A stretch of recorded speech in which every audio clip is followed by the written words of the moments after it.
श्रीराधे श्रीमद्भागवत महापुराण एकादश स्कंद अथ अष्टाविशोऽध्याय परमार्थ निरूपण।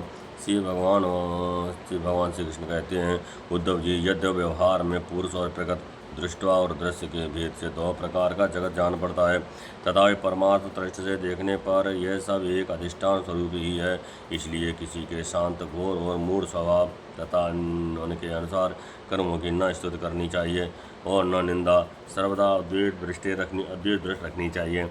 जो पुरुष दूसरे को स्वभाव और उनके कर्मों की प्रशंसा निंदा करते हैं, वे शीघ्र ही अपने यथार्थ परमार्थ साधन से च्युत हो जाते हैं, क्योंकि साधन तो द्वैत के अभिनिवेश का, उसके प्रति सत्य बुद्धि का निवेश करता है, असत बुद्धि का निषेध करता है, और प्रशंसा तथा निंदा उसकी सत्यता के भ्रम को और दृढ़ कराती है। उद्धव जी, सभी इंद्रियां राजस अहंकार के कार्य हैं। जब वे निद्रित हो जाती हैं, तब शरीर का अभिमानी जीव चैतन्य शून्य हो जाता है, अर्थात उसे बाहरी शरीर की स्मृति नहीं रहती। उस समय यदि मन बच रहा, तब तो वह अपने झूठ से दृश्यों में भटकने लगता है, और वह भी लीन हो गया, तब तो जीव मृत्यु के समान गाढ़ निद्रा सुसप्त में लीन हो जाता है। वैसे भी जब जीव अपने अद्वितीय आत्मस्वरूप को भूलकर नाना वस्तुओं का दर्शन करने लगता है, तब वह स्वप्न के समान झूठे दृश्यों में फंस जाता है, अथवा मृत्यु के समान अज्ञान में लीन हो जाता है। और उद्धव जी, जब द्वैत नाम की कोई वस्तु ही नहीं है, तब उसमें अमुक वस्तु का भली है और अमुक बुरी है, अथवा इतनी भली और इतनी बुरी है, ये प्रश्न ही नहीं उठ सकता। विश्व की सभी वस्तुएं वाणी से कही जा सकती हैं अथवा मन से सोची जा सकती हैं। इसलिए दृश्य एवं अनित्य होने के कारण उनका मिथ्यात्व तो स्पष्ट ही है। परछाई, प्रतिध्वनि और सीपी आदि में चांदी आदि के आवास यदि हैं, तो सर्वथा मिथ्या, परंतु उनके द्वारा मनुष्य के हृदय में भय, कंपादे का संचार हो जाता है। वैसे ही देहादि सभी वस्तुएं तो सर्वथा मिथ्या ही हैं, परंतु जब तक ज्ञान के द्वारा इनकी असत्ता का बोध नहीं हो जाता, इनकी आंतिक निवृत्त नहीं हो जाती, तब तक ये भी अज्ञानियों को भयभीत करती रहती है। उद्धव जी, जो कुछ प्रत्यक्ष या परोक्ष वस्तु है, वह आत्मा ही है, वही सर्वशक्तिमान भी है। जो कुछ विश्व श्रेष्ठ प्रतीत हो रही है, इसका वह निमित्त कारण तो है ही, वो उपादान कारण भी है, अर्थात वही विश्व बनता है और वही बनाता भी है। वह रक्षक है और रक्षित भी है, और सर्वात्मा भगवान ही इसका संहार करते हैं। जिसका संहार होता है वह भी वे ही हैं। अवश्य व्यवहार दृष्टि से देखने पर आत्मा इस विश्व से भिन्न है, परंतु आत्म दृष्टि से उसके अतिरिक्त और कोई वस्तु ही नहीं है। उसके अतिरिक्त जो कुछ प्रतीत हो रहा है, उसका किसी भी प्रकार निर्वचन नहीं किया जा सकता, और अनिर्वचनीय तो केवल आत्मस्वरूप ही है। इसलिए आत्मा में सृष्टि स्थिति संहार अथवा अध्यात्म अधिदेवाधिभूत, ये तीन प्रकार की प्रतीतियाँ सर्वथा निर्मूल ही हैं। न होने पर भी यूँ ही प्रतीत हो रही हैं। ये सत्व, रज और तम के कारण प्रतीत होने वाली दृष्टा, दर्शन, दृश्य आदि की त्रिविधता माया का खेल है। उद्धव जी, तुमसे मैंने ज्ञान और विज्ञान की उत्तम स्थिति का वर्णन किया है। जो पुरुष मेरे इन वचनों का रहस्य जान लेता है, वह न तो किसी की प्रशंसा करता है और न निंदा। वह जगत में सूर्य के समान स्वभाव से विचरता रहता है। प्रत्यक्ष शास्त्र और आत्मानुभूत यदि सभी प्रमाणों से यह सिद्ध है कि ये जगत उत्पत्ति विनाशशील होने के कारण अनित्य एवं असत्य है, ये बात जानकर जगत में असंग भाव से विचरना चाहिए। उद्धव जी ने पूछा, भगवान आत्मा है दृष्टा और देह है दृश्य। आत्मा स्वयं प्रकाश है और देह है जड़। ऐसी स्थिति में जन्म मृत्यु रूप संसार न शरीर को हो सकता है और न आत्मा को, परंतु इसका होना ही भी उपलब्ध होता है। तब ये होता किसे है? आत्मा तो अविनाशी, प्रकृति अप्रकृत गुणों से रहित है, स्वयं प्रकाश और सभी प्रकार के आवरणों से रहित है तथा शरीर विनाशी सगुण अशुद्ध प्रकाश्य और आवृत है। आत्मा अग्नि के समान प्रकाशमान है तो शरीर काठ की तरह अचेतन। फिर यह जन्म मृत्यु संसार है किसे भगवान श्री कृष्ण ने कहा, वसुतः प्रियोद्धव, संसार का अस्तित्व नहीं है तथापि जब तक देह इंद्रिय और प्राणों के साथ आत्मा की संबंध भ्रांति है तब तक अविवेकी पुरुष को ये सत्य सा स्फुरित होता है। जैसे स्वप्न में अनेकों विपत्तियाँ आती हैं और वास्तव में वे ही नहीं, फिर भी स्वप्न टूटने का उनका अस्तित्व नहीं मिटता, वैसे ही संसार के न होने पर भी जो उसमें प्रतीत होने वाला विषयों का चिंतन करते रहते हैं उनके जन्म मृत्यु संसार की निवृत्ति नहीं होती। जब मनुष्य स्वप्न देखता रहता है तब नींद टूटने के पहले उसे बड़ी बड़ी विपत्तियों का सामना करना पड़ता है, परंतु जब उसकी नींद टूट जाती है वह जाग पड़ता है तब ना तो स्वप्न की विपत्तियाँ रहती हैं और न उनके कारण होने वाले मोह आदि विकार। उद्धव जी, अहंकार ही शोक हर्ष भय क्रोध लोभ मोह स्पृहा और जन्म मृत्यु का शिकार बनता है। आत्मा से तो इनका कोई संबंध ही नहीं है। उद्धव जी, देह इंद्रिय प्राण और मन में स्थित आत्मा ही जब उनका अभिमान कर बैठता है उन्हें अपना स्वरूप मान लेता है तब उसका नाम जीव हो जाता है। उस सूक्ष्माति सूक्ष्म आत्मा की पूर्ति है। गुण और कर्मों का बना हुआ लिंग शरीर उसे ही कहीं सूत्रात्मा कहा जाता है और कहीं महत्त्व। उसके और भी बहुत से नाम हैं, कहीं काल रूप परमेश्वर के अधीन होकर जन्म मृत्यु रूप संसार में इधर उधर भटकता रहता है। वास्तव में मन वाणी प्राण और शरीर अहंकार के ही कार्य हैं। ये हैं तो निर्मूल परंतु देवता मनुष्य आदि अनेक रूपों में इसी को प्रतीत होते हैं। मननशील पुरुष उपासना की शान पर चढ़ाकर ज्ञान को तलवार को अत्यंत तीखी बना लेता है और उसके द्वारा देहाभिमान का अहंकार का मूलोच्छेद करके पृथ्वी में निर्द्वंद होकर विचरता है। फिर उसमें किसी प्रकार की आशा तृष्णा नहीं रहती। आत्मा और नानात्मा के स्वरूप को पृथक पृथक भली भांति समझ लेना ही ज्ञान है, क्योंकि विवेक होते ही द्वैत का अस्तित्व मिट जाता है। उसका साधन है तपस्या के द्वारा हृदय को शुद्ध करके वेद आदि शास्त्रों का श्रवण करना। उनके अतिरिक्त श्रवणानुकूल युक्तियाँ महापुरुषों के उपदेश और इन दोनों से अवरुद्ध स्वानुभूति भी प्रमाण है।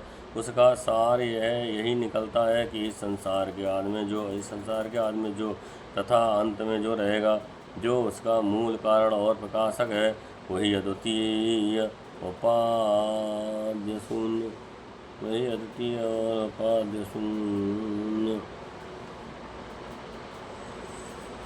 हर शून्य परमात्मा बीच में ही है। उसके अतिरिक्त और कोई वस्तु नहीं है। उद्धव जी, सोने से कंगन कुंडल आदि बहुत से आभूषण बनते हैं, परंतु जब वह गहने नहीं बने थे तब भी सोना था और जब नहीं रहेंगे तब भी सोना ही रहेगा। इसलिए जब बीच में उसके कंगन कुंडल आदि अनेकों नाम रखकर व्यवहार करते हैं तब भी वह सोना ही है। ठीक ऐसे ही जगत का आदि अंत और मध्य में ही हूँ। वास्तव में मैं ही सत्य तत्व हूँ। भाई उद्धव, मन की 3 अवस्थाएं होती हैं, जागृत स्वप्न और सुषुप्त। इन अवस्थाओं के कारण 3 ही गुण हैं, और सत्व रज और तम। आदि जगत के 3 भेद हैं, अध्यात्म, इंद्रियां, अधिभूत पृथ्वीयाद और अधिदेव कर्ता। ये सभी त्रिविधताएँ जिसकी सत्ता से सत्य के समान प्रतीत होती हैं और समाधि आदि में ये त्रिविधता न रहने पर भी जिसकी सत्ता वहीं रहती है और तुरीयत्व इन तीनों से परे और इनके अनुगत चौथा ब्रह्म तत्व ही सत्य है, जो उत्पत्ति से पहले नहीं था और प्रलय के पश्चात भी नहीं रहेगा।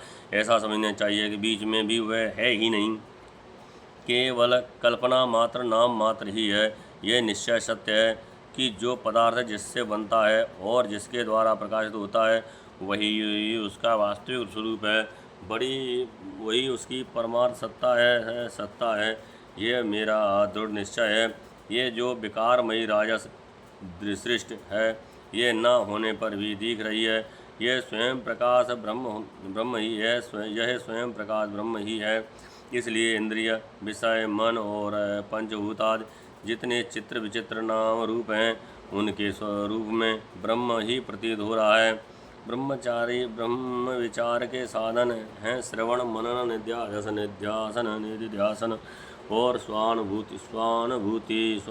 उनमें सहायक हैं आत्मज्ञानी गुरुदेव। इनके द्वारा विचार करके स्पष्ट रूप से देहाद अनात्म पदार्थों का निषेध कर देना चाहिए।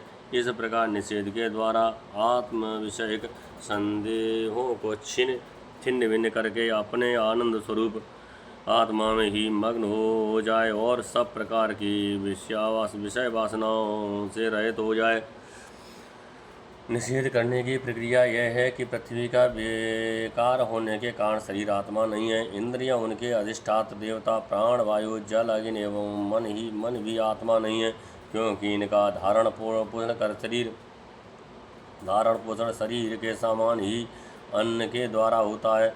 बुद्धि चित्त अहंकार आकाश, पृथ्वी, शब्दाद विषय और गुणों की समस्या अवस्था प्रकृति भी आत्मा नहीं है, क्योंकि ये सबके सब दृश्य एवं जड़ हैं। उद्धव जी, जिससे मेरे स्वरूप का भली भांति ज्ञान हो गया है, उसकी वृत्तियाँ और इंद्रियाँ आदि समाहित रहती हैं, तो उनसे लाभ क्या है? और यदि वे विक्षिप्त रहती हैं तो उनसे हानि भी क्या है? क्योंकि अंतःकरण बाह्यकरण सभी गुणमय हैं और आत्मा से इनका कोई संबंध नहीं है। भला आकाश में बादलों के छा जाने अथवा तितर बितर हो जाने से सूर्य का क्या बनता बिगड़ता है? जैसे वायु आकाश को सुखा नहीं सकती, आग जला नहीं सकती, जल भिगो नहीं सकता, धूल धुएं मटमेला नहीं कर सकती और ऋतुओं के कारण गर्मी सर्दी आदि उसे प्रभावित नहीं कर सकते, क्योंकि ये सब आने जाने वाले क्षणिक भाव हैं और आकाश इन सब का एक अधिष्ठान है। वैसे ही सत्वगुण, रजोगुण और तमोगुण की वृत्तियाँ तथा कर्म अविनाशी आत्मा का स्पर्श नहीं कर पाते। वह तो इनसे सर्वथा परे है। इनके द्वारा तो केवल वही संसार में भटकता आ रहा है जो इनमें अहंकार कर बैठता है। उद्धव जी, ऐसा होने पर भी तब तक इन माया निर्मित गुणों और उनके कार्यों का संग सर्वथा त्याग कर देना चाहिए, जब तक मेरे सुदृढ़ भक्ति योग के द्वारा मन का रजोगुण रूप मल एकदम निकल न जाए। उद्धव जी, जैसे भली भांति चिकित्सा न करने पर रोग का समूल नाश नहीं होता, वह बार बार उबर कर मनुष्यों को सताया करता है, वैसे ही जिस मन की संवासनाएं और कर्मों के संस्कार मिट नहीं गए हैं, जो स्त्री पुत्र आदि में आसक्त है, वह बार बार अधूरे योगी को बेचता रहता है और उसे कई बार योग भ्रष्ट भी कर देता है।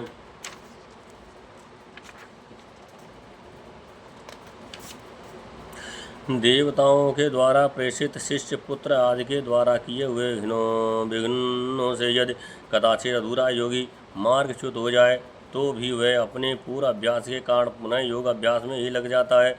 कर्म आदि में उसकी प्रवृत्ति नहीं होती। उद्धव जी, जीव संस्कार आदि से प्रेरित होकर जन्म से लेकर मृत्यु पर्यंत कर्म में ही लगा रहता है और उनमें अनिष्ट बुद्धि करके हर्ष विवाद आदि विकारों को प्राप्त होता रहता है, परंतु जो तत्व का साक्षात्कार कर लेता है वह प्रकृति में स्थित होने पर भी संस्कारानुसार कर्म होते रहने पर भी उनमें इष्ट अनिष्ट बुद्धि करके हर्ष विषाद आदि विकारों से युक्त नहीं होता, क्योंकि आनंद स्वरूप आत्मा के साक्षात्कार से उसकी संसार संबंधी सभी आशा तृष्णाएं पहले ही नष्ट हो चुकी होती हैं। जो अपने स्वरूप में स्थित हो गया है उसे इस बात का भी पता नहीं रहता कि शरीर खड़ा है या बैठा। चल रहा है या सो रहा है, मल मूत्र त्याग कर रहा है, योजना कर रहा है अथवा कोई स्वाभाविक कर्म कर रहा है, क्योंकि शुष्की वृत्ति तो आत्मस्वरूप में स्थित ब्रह्माकार रहती है। यह ज्ञानी पुरुष की दृष्टि में इंद्रियों के विविध बाह्य विषय जो कि असत हैं, आते भी हैं, तो वह उन्हें अपने आत्मा से भिन्न नहीं मानता, क्योंकि वे युक्तियों, प्रमाणों और सहानुभूति से सिद्ध नहीं होते। जैसे नींद टूट जाने पर स्वप्न में देखे हुए और जागने पर त्रोहित हुए पदार्थों को कोई सत्य नहीं मानता, वैसे ही ज्ञानी पुरुष भी अपने से भिन्न प्रतीयमान पदार्थों को सत्य नहीं मानता। उद्धव जी, इसका यह अर्थ नहीं है कि अज्ञानी आत्मा का त्याग कर दिया। अज्ञानी ने आत्मा का त्याग कर दिया है और ज्ञानी उसको ग्रहण करता है। इसका तात्पर्य केवल इतना ही है कि अनेकों प्रकार के गुण और कर्मों से युक्त देह, इंद्रिय आदि पदार्थ पहले अज्ञान के कारण आत्मा से अभिन्न मान लिए गए थे।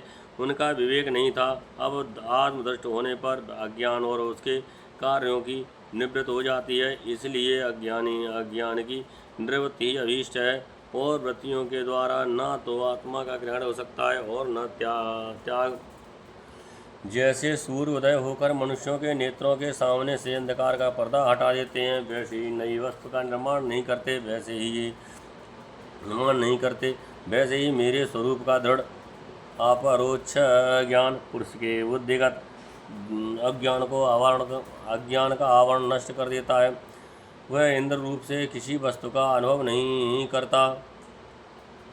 उद्धव जी, आत्मा नित्य अपरोक्ष है, उसकी प्राप्त नहीं करनी पड़ती। वह स्वयं प्रकाश है, उसमें अज्ञान आदि किसी प्रकार के विकार नहीं है। वह जन्म रहित है, अर्थात कभी किसी प्रकार भी वृत्ति में आरूढ़ नहीं होता, इसलिए अप्रमेय है।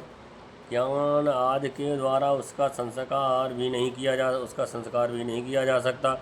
आत्मा में देश, काल और वस्तुकृत परिच्छेद न होने के कारण अस्तित्व, बुद्धि परिवर्तन, ह्रास और विनाश उसका स्पर्श भी नहीं कर सकते। सबकी और सब प्रकार की अनुभूतियाँ आत्मस्वरूप ही हैं।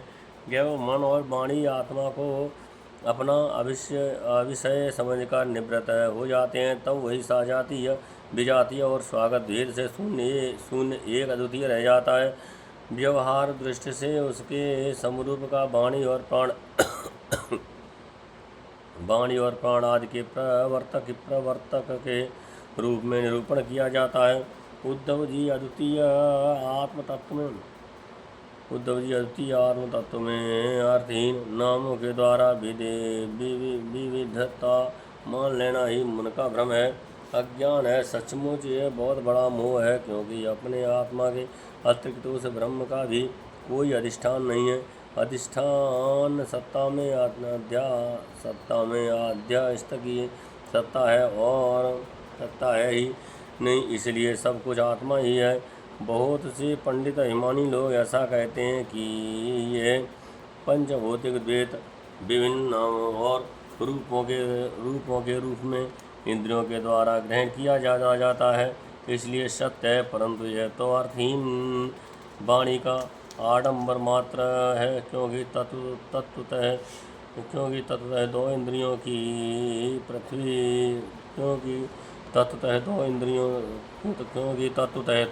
की पृथक सत्ता से ही सिद्ध नहीं होती, फिर वे किसी को प्रमाणित कैसे करेंगी। उद्धव जी, यदि योग साधना पूर्ण होने के पहले ही किसी साधक का शरीर रोगादि उपद्रवों से पीड़ित हो तो उसे इन उपायों का आश्रय लेना चाहिए। गर्मी, ठंडक आदि को चंद्रमा, सूर्य आदि की धारणा के द्वारा, वात आदि रोगों को वायु धारणायुक्त आसनों के द्वारा और ग्रह सर्पाधिकृत विघ्नों को तपस्या, मंत्र और औषधि के द्वारा नष्ट कर डालना चाहिए। काम, क्रोध आदि विघ्नों को मेरा चिंतन और नाम संकीर्तन आदि के द्वारा नष्ट करना चाहिए, तथा पत्नी की ओर ले जाने वाले दंभ, मद आदि विघ्नों को धीरे धीरे महापुरुषों की सेवा के द्वारा दूर कर देना चाहिए। कोई मनस्वी योगी विविधि उपायों के द्वारा इस शरीर को सुदृढ़ और युवावस्था में स्थित करके फिर आड़मा आदि सिद्धियों के लिए योग साधन करते हैं। परंतु बुद्धिमान पुरुष ऐसे विचार का समर्थन नहीं करते, क्योंकि यह तो एक व्यर्थ प्रयास है। वृक्ष में लगे हुए फल के समान इस शरीर का नाश तो अवश्यंभावी है। यदि कदाचित बहुत दिनों तक निरंतर और साधर पूर्वक योग साधना करते रहने पर शरीर सुदृढ़ हुई हो जाए, तब भी बुद्धिमान पुरुष को अपनी साधना छोड़कर उतने में ही संतोष नहीं कर लेना चाहिए। उसे तो सर्वदा मेरी यहाँ प्राप्ति के लिए ही संलग्न रहना चाहिए।